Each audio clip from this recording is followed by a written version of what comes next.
Welcome है आपका BA और BSc third year semester fifth groups and rings math की इस वीडियो में। आज की इस वीडियो में हम ग्रुप थ्योरी के पोर्शन के अकॉर्डिंग एक मोस्ट इंपॉर्टेंट और सबसे इजी चैप्टर स्टार्ट करेंगे समझना। Chapter number 3 homomorphisms and automorphisms. इस वीडियो में केवल इनके बेसिक को हम समझेंगे। क्या अपने पास होमोमॉर्फिज्म्स की कंडीशन होती है, ऑटोमॉर्फिज्म्स की कंडीशन होती है। इसी के साथ कुछ एग्जाम्पल्स को समझते हुए लास्ट वन हम इस वीडियो में समझेंगे होमोमॉर्फिज्म्स के ऊपर बेस्ड कुछ थ्योरम्स को, जो कि हमारे पास कुछ इस तरीके से रहेंगी। स्टार्ट करते हैं। सबसे पहले समझते हैं होमोमॉर्फिज्म अपने पास क्या होता है। होमोमॉर्फिज्म,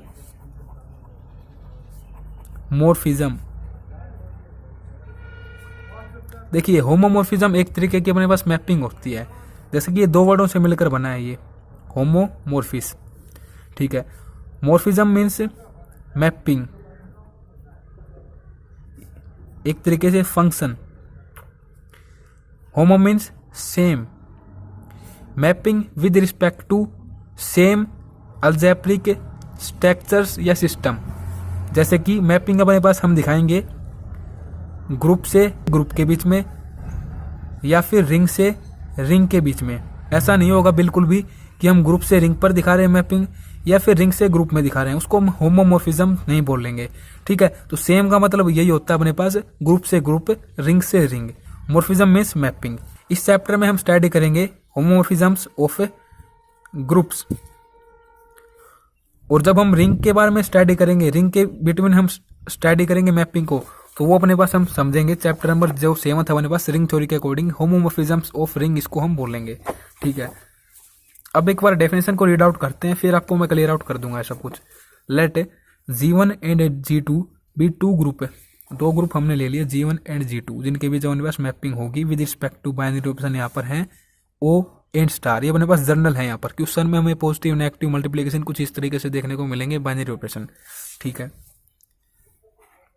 तो ये अपने पास G1 with respect to binary operation O, या फिर मैं डॉट बोल सकता हूँ इसको केवल समझने के लिए, और G2 विद रिस्पेक्ट टू अपने पास स्टार, ठीक है।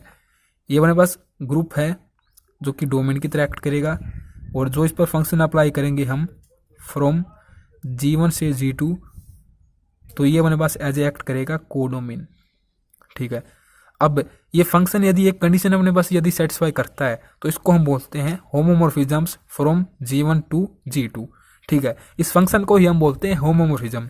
वो कंडीशन क्या है अपने पास, जब फंक्शन कुछ इस तरीके से डिफाइन हो अपने पास G1 से G2 और ये कंडीशन अपने पास होल्ड हो, तो हम इसको बोलते हैं डेट इज कॉल्ड होमोमॉर्फिज्म। अब ये कंडीशन क्या है, देखिए दो एलिमेंट हम लेंगे इस ग्रुप के, इस ग्रुप का अपने पास जो बाइनरी ऑप्शन है इन पर हमने अप्लाई कर दिया, तो अपने पास एक थर्ड एलिमेंट बन जाएगा जो कि इसी ग्रुप से बिलोंग करता है। अब इन पर हमने फंक्शन अप्लाई किया तो अपने पास ये इनकी इमेज बन जाएगी, इस एलिमेंट की ये इमेज होगी। इस पर करेंगे तो इमेज बनेगी ये। अब इन दोनों पर ये बाइनरी ऑप्शन अप्लाई करेंगे जो कि इस ग्रुप का अपने पास, तो क्या हो जाएगा, एलिमेंट कुछ इस तरीके से होगा, f of a star f of b, ठीक है। अब जब हम इस पर फंक्शन अप्लाई करेंगे ना, f of a o b, ये अपने पास फंक्शन अप्लाई करने के बाद इस एलिमेंट की इमेज बनी, ये अपने पास किसके इक्वल होगी, ये इसके इक्वल होगी। तो अपने पास इन दोनों एलिमेंट के बीच हमने बाइनरी ऑप्शन अप्लाई किया, थर्ड एलिमेंट जो आया अपने पास इस ग्रुप का, इसके इक्वल होगी ये इमेज, ठीक है। ये दोनों एक दूसरे के इक्वल होंगे, यही अपने पास कंडीशन होती है होमोमॉर्फिज्म की। अगर ये कंडीशन अपने पास किन्हीं भी दो ग्रुप के बीच में जो मैपिंग हम ले रहे हैं वहां पर सेटिस्फाई हो जाती है, तो इसको हम बोलते हैं कि अपने पास ये होमोमॉर्फिज्म है of A group G1 into group G2, ठीक है। ये अपने पास कंडीशन होल्ड होनी चाहिए। जब हम इस पर फंक्शन अप्लाई करेंगे तो ये अपने पास जो इमेज बनेगी अपने पास इसके इक्वल होगी, जो इन दोनों का अपने पास बाइनरी ऑप्शन हमने अप्लाई करते हुए एलिमेंट निकाला उसके इक्वल आनी चाहिए, ठीक है। और जो ये इमेज होते हैं इन एलिमेंट के लिए, यदि फंक्शन होमोमॉर्फिज्म है तो इन इमेज को हम बोलते हैं होमोमॉर्फिक इमेजेस। अब एक एग्जाम्पल लेता हूं जिससे आप इसको क्लियर आउट कर पाएंगे। तो एग्जाम्पल लिखता हूं मैं यहाँ पर, रियल नंबर का अपने पास एक ग्रुप है with respect to addition, additive में लिख देता हूं यहाँ पर, additive group of real numbers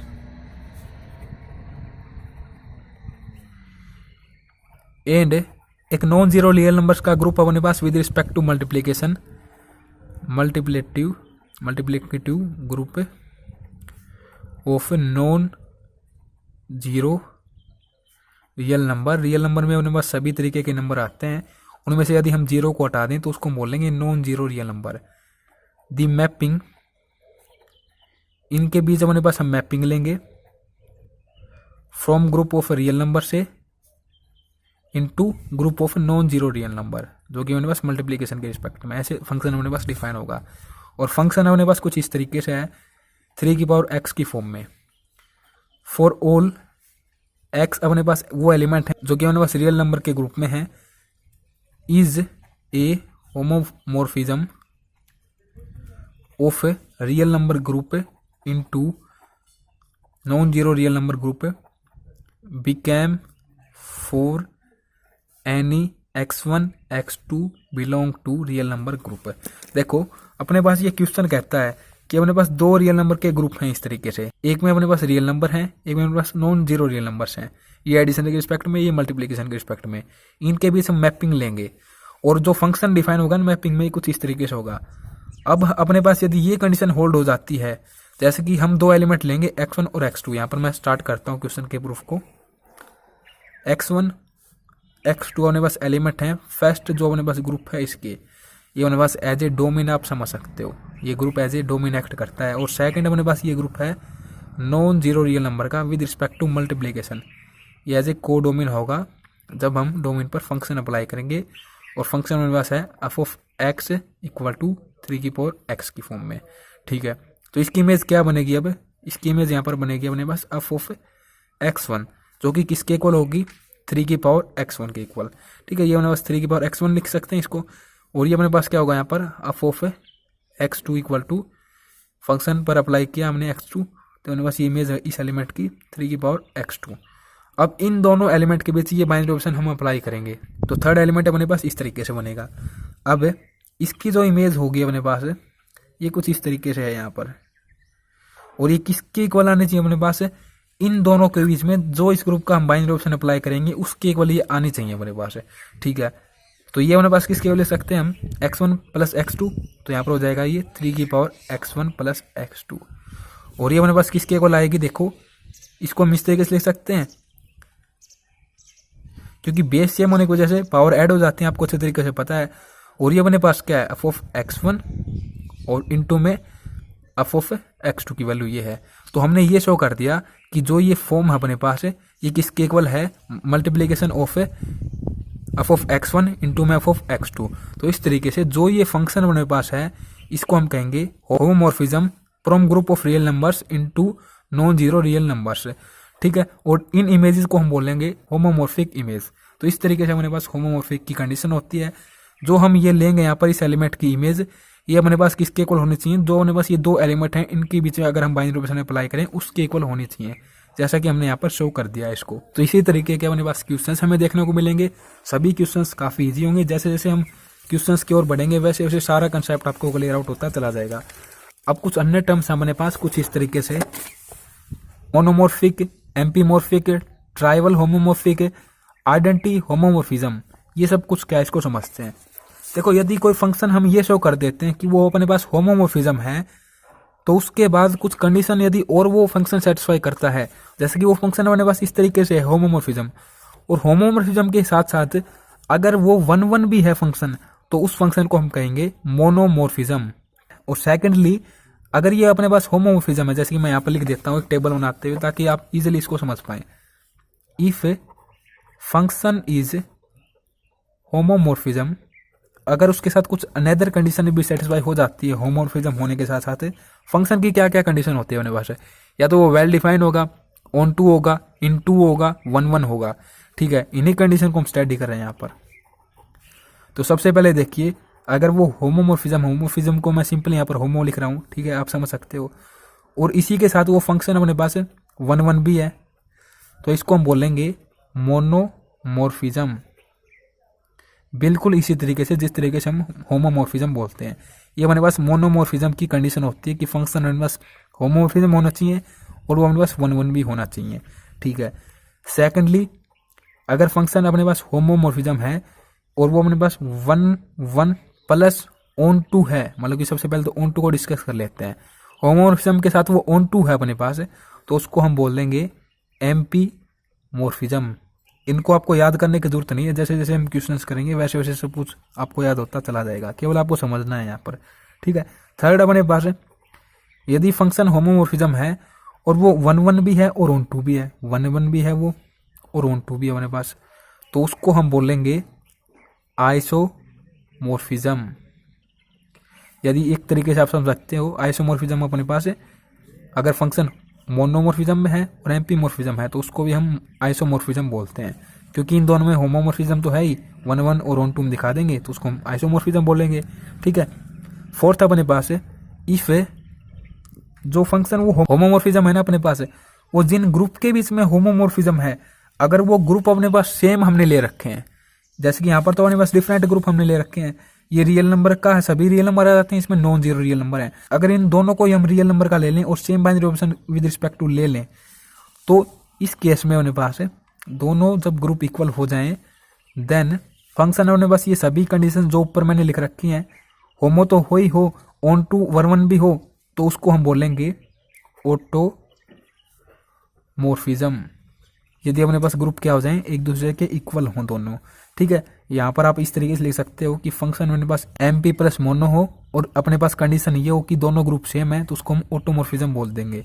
ठीक है, फिफ्थ नंबर पर अगर फंक्शन अपने पास होमोमॉर्फिज्म है और वो इसके साथ ही इनटू है इटसेल्फ, इनटू आपको समझ में आ जाएगा इनटू क्या होता है, अभी आपको बताता हूँ मैं। अगर वो इनटू है तो उसको हम बोलते हैं एंडोमॉर्फिज्म। ये क्वेश्चन करेंगे तब अच्छे तरीके से आपको क्लियर आउट हो जाएंगे ये टर्म्स। ठीक है, अब देखो मैं इनटू की बात करता हूँ। सबसे पहले तो मैं आपको बता देता हूँ 1 1 ऑन टू इनटू ये सब कुछ। देखिए सिंपल स्टार्ट करते हैं यहाँ पर बेसिक एग्जांपल के साथ। ये डोमेन है अपने पास, ये को डोमेन है। मैंने एक सिंपल फंक्शन ले लिया यहाँ पर केवल आपको समझाने के लिए कि 1 1 ऑन टू इनटू ये क्या होता है अपने पास x प्लस 1। ठीक है, ये मेरे पास फंक्शन है और एलिमेंट यहाँ पर ले लिया मैंने 1 2 3। ठीक है, अब क्या अपने पास इमेज बनेगी इनकी, फंक्शन पर अप्लाई करेंगे। देखो 1 लेंगे इस x की जगह तो अपने पास हो जाएगा 4, 2 लेंगे तो 5, 3 लेंगे तो 6। तो इसकी इमेज ये है अपने पास, इसकी इमेज ये है और इसकी इमेज ये है। जब हम बात करते हैं कि फंक्शन 1 1 है तो उस केस में अपने पास प्रत्येक एलिमेंट की इमेज यूनिक होनी चाहिए। इस केस में अपने पास क्या होगा, यूनिक इमेज। ऐसा नहीं है कि 1 की इमेज अपने पास 4 भी है और 5 भी है, तो इसको हम 1 1 नहीं बोलेंगे। प्रत्येक एलिमेंट की इमेज क्या होनी चाहिए, यूनिक होनी चाहिए। या फिर हम एक कंडीशन और समझ सकते हैं यहाँ पर कि इक्वल इमेज के लिए अपने पास यदि इमेज को हम इक्वल ले रहे हैं तो उनकी इक्वल ही अपने पास क्या होंगी, परी इमेज होंगी, जैसा कि हम चैप्टर नंबर 2 में भी समझ चुके हैं। अब बात करते हैं हम ऑन टू की क्या कंडीशन है। ऑन टू की कंडीशन ये होती है अपने पास जो अपने पास ये इमेज हैं इनकी परी इमेज भी जरूर एग्जिस्ट करेगी अपने पास। ठीक है, प्रत्येक इमेज जो कि को डोमेन में है अपने पास उसकी अपने पास इमेज जरूर होगी डोमेन में। ठीक है, अगर ऐसा होता है तो इसको हम बोलते हैं onto. Every image have pre image, प्रत्येक इमेज के लिए उसकी परी इमेज एग्जिस्ट होगी। ये देखो, ये आपको पता है इमेज परी इमेज क्या होती है, अच्छे तरीके से आपको पता है। इन एलिमेंट के लिए हम बोलेंगे ये इनकी इमेज हैं ये। ठीक है, और इन इमेज के लिए बोलेंगे ये एलिमेंट एज ए परी इमेज हैं। ठीक है, इस तरफ से आप देखेंगे तो ये परी इमेज हैं, इस तरफ से आप देखेंगे तो इन एलिमेंट की ये इमेज है अपने पास। ठीक है, या फिर आप लिख सकते हैं ऑन टू की कंडीशन यहाँ पर अपने पास एवरी, सॉरी इस तरीके से नहीं, एग्जिस्टेंस ऑफ परी इमेज, प्रत्येक इमेज की परी इमेज एग्जिस्ट करेगी। अब इनटू क्या होता है, इसको हमने अभी तक नहीं समझा। तो इनटू देखिए क्या होता है, जैसे कि ये एलिमेंट तो अपने पास 3 है और इमेज हम ले लें यहाँ पर, मतलब कि एक इमेज हमने ले ली 7 यहाँ पर। तो अगर अपने पास फंक्शन ऑन टू नहीं है तो उसको हम इनटू बोलते हैं। ऑन टू क्या होता है अपने पास, प्रत्येक इमेज की परी इमेज होती है अपने पास। ठीक है, अब इनटू में क्या होता है, जो अपने पास ये इमेज हैं इनमें से देखो अब 7 की कोई परी इमेज है डोमेन में, नहीं है अपने पास, तो इसको हम बोलेंगे इनटू। किसी भी इमेज के अपने पास परी इमेज न होना तो उसको हम बोलते हैं कि फंक्शन अपने पास इनटू है। एनी इमेज हैव नो परी इमेज इन डोमेन, तो उसको हम बोलते हैं फंक्शन अपने पास इनटू है। ठीक है, अब फंक्शन वेल डिफाइन की कंडीशन होती है, फंक्शन अपने पास वेल डिफाइन होना चाहिए। तो उस केस में हम क्या शो करते हैं, क्या अपने पास कंडीशन होती है वेल डिफाइन की। वेल डिफाइन की कंडीशन होती है अपने पास इक्वल परी image date implies equal image. Equal पर इमेज के लिए अपने पास इक्वल ही क्या होंगी, इमेज होंगी। ये सब कुछ हम सीख चुके हैं चैप्टर नंबर 2 की जो हमने स्टार्टिंग वाली थ्योरम्स की थी, उनमें बड़े आसान तरीके से एग्जांपल्स को लेते हुए। तो आप समझ पाए होंगे 1 1 ऑन 2 इन 2 और वेल डिफाइंड फंक्शन को हम कब कहते हैं। तो इन्हीं कंडीशन को ध्यान में रखते हुए जब हमारे पास फंक्शन होमोमॉर्फिज्म है, होमोमॉर्फिज्म के साथ कुछ अनदर कंडीशन फंक्शन सेटिस्फाई करता है, तो उनको हम डिफरेंट तरीके से नोटेशन दे देते हैं, मोनोमॉर्फिक, एम्पीमॉर्फिक, आइसोमॉर्फिक, ऑटोमॉर्फिक, एंडोमॉर्फिक। ठीक है, इनको याद करना काफी इजी है। होमोमॉर्फिज्म तो फंक्शन अपने पास होना चाहिए। अगर वो 1 1 है तो उसको हम बोलेंगे मोनो। एक होता है अपने पास डाई, एक होता है अपने पास मोनो। मोनो मीन्स 1, तो फंक्शन अपने पास 1 1 है तो उसको बोलेंगे मोनोमॉर्फिज्म। ठीक है, अब डाई को आप रिप्लेस कर दीजिए मैथ में पाई से। ठीक है, हम ये बात करते हैं केमिस्ट्री में और मैथ में बात करते हैं पाई की। तो अगर आपको फंक्शन ऑन 2 देखने को मिले तो उसको हम बोलेंगे एम्पीमॉर्फिज्म। तो ऑन 2 आपको देखने को मिले तो वहां पर आप पाई को याद कर लें। ठीक है, इस तरीके से आपको याद हो जाएगा एम्पीमॉर्फिज्म। ठीक है, अब फंक्शन यदि 1 1 भी है और ऑन 2 भी है तो उसको हम बोलेंगे आइसोमॉर्फिज्म। तो इस तरीके से आप छोटी छोटी ट्रिक लगाते हुए शुरुआत में इनको याद कर सकते हैं, बाकी इनको याद करना आवश्यक नहीं है। जैसे जैसे एग्जाम्पल्स करेंगे वैसे वैसे सब कुछ क्लियर आउट होता चला जाएगा। ठीक है, अब नोटेशन है अपने पास एक, ये नोटेशन है अपने पास आइसोमॉर्फिज्म की। तो आइसोमॉर्फिज्म की नोटेशन कुछ इस तरीके से होती है, जैसे कि यहाँ पर ये दे रखी इस तरीके से हम डिनोट करते हैं। यदि 2 ग्रुप अपने पास आइसोमॉर्फिज्म है, इनके बीच की मैपिंग, तो इस तरीके से इनको डिनोट किया जाएगा। इक्वल टू का साइन ऊपर लगा देंगे सील्ड कुछ इस तरीके से। तो ये हमारे पास नोटेशन है आइसोमॉर्फिज्म की। ठीक है, अब थ्योरम्स को समझना स्टार्ट करते हैं जो कि हमारे पास बेस्ड है यहाँ पर होमोमॉर्फिज्म के ऊपर। तो फर्स्ट थ्योरम क्या कहती है, इसको मैं लिख देता हूँ। If f is the function on group G1 to group G2 and this function is homomorphism, ये में गिवन है कि ये अपने पास होमोमॉर्फिज्म है। सच डैट, इसी के साथ हमें ये भी गिवन है कि E1 अपने पास आइडेंटिटी एलिमेंट है ग्रुप G1 का एंड E2 आइडेंटिटी एलिमेंट है ग्रुप G2 का। देन हमें इसमें ये शो करना है, यदि हम इस आइडेंटिटी एलिमेंट जो कि ग्रुप G1 का आइडेंटिटी एलिमेंट है इस पर फंक्शन अप्लाई करेंगे तो ये अपने पास सेकंड जो अपने पास ग्रुप है इसके आइडेंटिटी एलिमेंट के इक्वल आएगा। ये हमें इस थ्योरम में प्रूफ करना है। तो काफ़ी सिंपल थ्योरम है। ये हमने मान लिया G1 है अपने पास ग्रुप, ये G2 है। ये दोनों मल्टीप्लिकेशन के एस्पेक्ट में हम लेंगे। थ्योरम्स में जहाँ पर हमें गिवन नहीं होता कौन सा बाइनरी ऑपरेशन लेना है तो वहाँ पर हम अंडरस्टूड होता है पहले से ही मल्टीप्लिकेशन लेंगे। ये एज ए डोमेन, ये एज ए कोडोमेन। ठीक है, तो इसको प्रूफ करने के लिए सबसे पहले फंक्शन की नोटेशन दिखा देते हैं। ये हमारे पास फंक्शन है। ठीक है, लेट एक एलिमेंट हमने ले लिया ग्रुप G1 का, जिस पर अगर हम बाइनरी ऑपरेशन जिस पर फंक्शन अप्लाई करेंगे तो ये हो जाएगा एफ ऑफ ए। अब ये अपने पास जो फंक्शन अप्लाई करने के बाद इसकी इमेज बनी है कहाँ से है, G2 से है। Then f of a belong to group G2। देन हम इसको इस तरीके से लिख सकते हैं, f of a equal to, देखो ये G2 का एलिमेंट है। अब एफ ऑफ ए आपको अच्छे तरीके से पता है, किसी भी एलिमेंट के इनटू में उस ग्रुप की जो आइडेंटिटी एलिमेंट है उसको ऑपरेट करवाएंगे तो वही एलिमेंट अपने पास आ जाता है। तो इसी तरीके से इस जो G2 ग्रुप है इसका आइडेंटिटी एलिमेंट अपने पास क्या है, E2 है। तो एफ ऑफ ए इंटू में E2 लिखेंगे तो यही एफ ऑफ ए के इक्वल आएगा ये। तो इसको हमने लेट कर लिया इक्वेशन नंबर फर्स्ट है। Also we can return as, इसको हम इस तरीके से भी लिख सकते हैं, f of a equal to, देखो जो ये ए है इस ग्रुप का आइडेंटिटी एलिमेंट अपने पास क्या है, E1 है। अगर ए के साथ इसको ऑपरेट करवाएंगे तो ए ही आएगा। तो इस ए को हम इस तरीके से भी लिख सकते हैं, ए इंटू में E1 लिख सकते हैं, इट में से ये ए के ही इक्वल आएगा। ठीक है, अगर इसको इस तरीके से लिख सकते हैं तो इसको यहाँ पर इस तरीके से लिख सकते हैं, इसकी इमेज को ए इंटू में E1 करते हुए लिख सकते हैं। एक ही बात है एफ ऑफ ए, या फिर इस तरीके से लिखें। तो बिल्कुल इसी तरीके से यहाँ पर हम क्या चेंज करेंगे, ए को हम इस तरीके से लिख देंगे, एफ ऑफ ए इंटू में E1, इस तरीके से हम लिख सकते हैं। ठीक है, और क्योंकि अपने पास फंक्शन कैसा है, होमोमॉर्फिज्म है, पहले से ही हमें ये गिवन है फंक्शन होमोमॉर्फिज्म है और 2 एलिमेंट के प्रोडक्ट के रूप में हमने ले रखा है ये इमेज को। तो इसको हम किस तरीके से लिखेंगे, यहाँ पर जो बाइनरी ऑपरेशन है इसके साथ इसको सेपरेट कर देंगे अगर फंक्शन अपने पास होमोमॉर्फिज्म है। इसको हम लेट कर लेते हैं यहाँ से इक्वेशन नंबर सेकंड। तो सिंपल हम क्या करेंगे, from equation number first and equation number second, ये लेफ्ट हैंड साइड तो कैंसिल आउट हो जाएगी, दोनों में सेम है। और राइट हैंड साइड को कंपेयर करेंगे तो एफ ऑफ ए इंटू में E2 equal to f of a into में f of E1 according to left cancellation law का यहाँ पर यूज करते हुए इनको कैंसिल आउट कर देंगे। तो E2 अपने पास किसके इक्वल आज का यहाँ पर एफ ऑफ E1 के इक्वल। यही हमें इस थ्योरम में प्रूफ करना था कि अगर इस ग्रुप के आइडेंटिटी एलिमेंट पर हम फंक्शन अप्लाई करेंगे तो इस ग्रुप का जो आइडेंटिटी एलिमेंट होगा उसके ये इक्वल होगी अपने पास इमेज, ठीक है, आइडेंटिटी एलिमेंट की इमेज, ठीक है। यही हमें इसमें थोड़ा में प्रूफ करना था, तो इसका यूज़ भी करेंगे हम।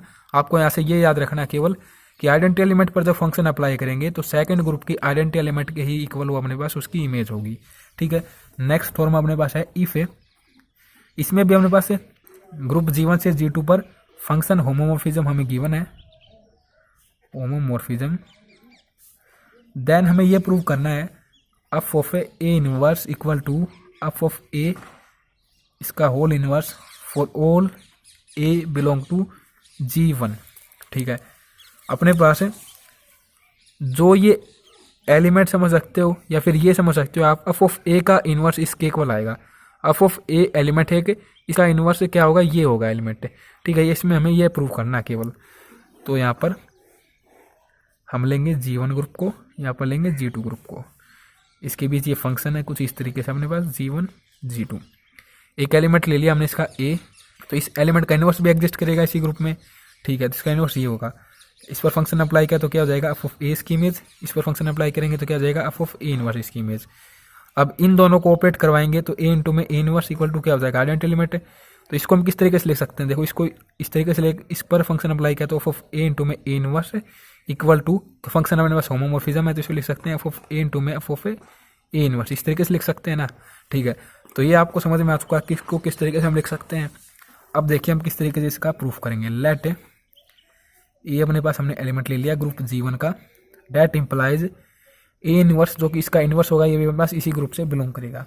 इफ जो आइडेंटिटी एलिमेंट है G1 का, अगर इस पर हम फंक्शन अप्लाई करेंगे तो ये अपने पास जो इसकी इमेज होगा आइडेंटिटी एलिमेंट की बिलोंग करेगी अपने पास G2 से। F of e equal to क्या होगा, G2 का आइडेंटिटी एलिमेंट, जैसे कि हम फर्स्ट थ्योरम से इसको समझ चुके हैं, ठीक है।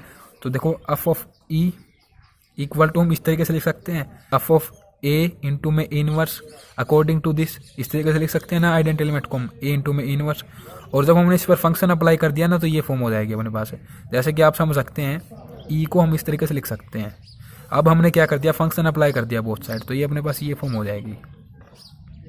अब फंक्शन अपने पास होमोमॉर्फिज्म है तो होमोमॉर्फिज्म के अकॉर्डिंग ये कुछ इस तरीके से ओपन हो जाएगा, एफ ऑफ ए इंटू में एफ ऑफ ए इनवर्स। आपको अच्छे तरीके से पता है f of E, F of A, F of a inverse, ये सभी अपने पास किसके एलिमेंट हैं, ग्रुप G2 के। तो देखिए अपने पास ये एक एलिमेंट है, इसके इंटू में ये एलिमेंट है, तो अपने पास जो इनका प्रोडक्ट है ये आइडेंटिटी एलिमेंट के इक्वल आ रहा है जो कि ग्रुप G2 का आइडेंटिटी एलिमेंट है उसके इक्वल। इट मीन्स अगर इस एलिमेंट के इंटू में ये है और फिर इनका प्रोडक्ट आइडेंटिटी एलिमेंट के इक्वल आया है तो अपने पास ये एज ए इनवर्स एलिमेंट कहलाएगा इसका, ठीक है। इस तरीके से आप इसको समझे, इस एलिमेंट का जो इनवर्स होगा वो क्या होगा, ये होगा अपने पास। तो केवल आपको ये ध्यान में रखना है, इसका हम थ्योरम्स में भी यूज़ करेंगे। इसकी जगह पर हम ये लिख सकते हैं और इसकी जगह पर हम ये लिख सकते हैं, ठीक है, इस तरीके से, क्योंकि इसका इनवर्स एलिमेंट ये कहलाएगा और इसका इनवर्स एलिमेंट ये कहलाएगा। इस तरीके से हम इनको समझेंगे। थ्योरम नंबर 3 अपने पास है इफ फंक्शन अपने पास इसमें भी होमोमॉर्फिज्म गिवन है, morphism such that for all, प्रत्येक ए अपने पास एलिमेंट जो ग्रुप जी से बिलोंग करता है, इस ए का जो ऑर्डर है ये हमें गिवन है अन के इक्वल। डैट इम्प्लाइज इसको हम लिख सकते हैं ऑर्डर ऑफ दिस एलिमेंट की प्रॉपर्टी के अकॉर्डिंग ए की power n equal to, a की पावर जब हमने अन किया तो ये अपने पास ग्रुप की आइडेंटिटी एलिमेंट के इक्वल आएगा, तभी हम लिख रहे हैं कि order of a equal to n है, ठीक है। इसको हम लिख सकते हैं इस तरीके से।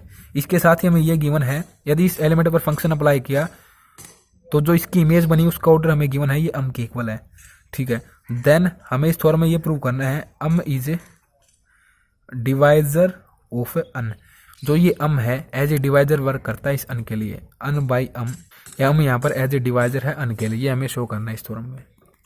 ये यहाँ पर ए G1 आएगा, बुक में शायद G लिख रखा तो G1 आएगा, ये डोमेन से बिलोंग करता है। ए एफ ऑफ ए अपने पास कोडोमेन से बिलोंग करता है, ठीक है। तो इसको प्रूफ करते हैं, काफ़ी सिंपल है ये अपने पास। तो देखिए इसको मैं लेट करता हूँ, equation number first e equal to a की पावर अन, इस तरीके से लिख सकते हैं। फंक्शन के साथ इनको ऑपरेट करवा दिया हमने, तो f of e equal to क्या लिखेंगे, एफ ऑफ ए की पावर अन, ठीक है।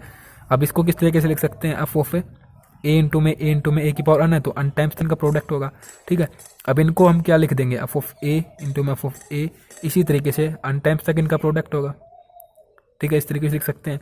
और इसको हम क्या लिख सकते हैं, f of a n time तक इनका प्रोडक्ट है तो इसकी पावर अन, तो एफ ऑफ ए हमारे पास किसके को आ चुका है यहाँ पर, एफ ऑफ ए की पावर अन। एक तरीके से समझा जाए तो ये हमारे पास G1 है, ये G2 है, ए एलिमेंट है इसका, ठीक है। इस पर हमने फंक्शन अप्लाई किया तो ये एफ ऑफ ए हो चुका है।